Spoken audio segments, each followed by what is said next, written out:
প্রিয় দর্শক, ধর্ষণের মামলা থেকে অব্যাহতি পেলেন এমবাপ্পে।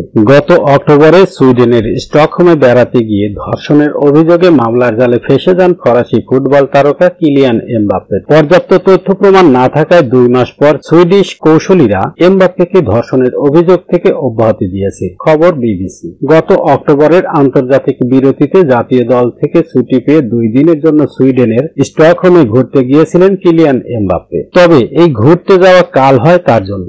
ধর্ষণ কাণ্ডে জড়িত থাকার অভিযোগ ওঠে এমবাপ্পের বিরুদ্ধে। শুরু হয় তদন্তও। সে সময় সুইডিশ কৌশলীরা ধর্ষণের অভিযোগে তদন্ত শুরুর বিষয়টি নিশ্চিত করলেও সন্দেহভাজন কারণ নাম প্রকাশ করেনি। তবে একাধিক সুইডিশ সংবাদ মাধ্যম রিয়াল মাদ্রিদ ও ফ্রান্সের এই তারকা ফরওয়ার্ডের বিরুদ্ধে ধর্ষণের অভিযোগে তদন্ত শুরু হওয়ার কথা নিশ্চিত করে। এমবাপ্পের প্রতিনিধিরা অবশ্য এই অভিযোগ পুরোপুরি মিথ্যে বলে দাবি করেন। এমনকি সম্প্রতি দেওয়া এক সাক্ষাৎকারে একই কথা বলেন এমবাপ্পে।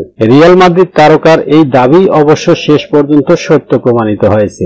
এক বিবৃতিতে প্রধান তদন্ত কর্মকর্তা মারিনা সিরাকোভা জানান, সুইডিশ রাজধানীর হোটেলে সংঘটিত ঘটনার তদন্ত কার্যক্রম চালিয়ে নেওয়ার মতো যথেষ্ট তথ্য প্রমাণ তাদের কাছে নেই। সিরাকোভা বলেন, তদন্ত কার্যক্রম চলার সময় সুপরিচিত এক ব্যক্তিকে সংযুক্ত কারণে ধর্ষণ এবং যৌন নিপীড়নের 2টি ঘটনার সন্দেহের তালিকায় রাখা হয়। তবে আমার মূল্যায়ন হচ্ছে তদন্ত এগিয়ে নেওয়ার মতো যথেষ্ট প্রমাণ হাতে নেই। এই কারণে এই তদন্ত প্রক্রিয়া বন্ধ করা হলো। পাশাপাশি সেই পরিচিত ব্যক্তি অর্থাৎ এমবাপ্পের কোনো ধরনের অপরাধ সংশ্লিষ্ট না থাকার কথাও নিশ্চিত করেছেন তিনি।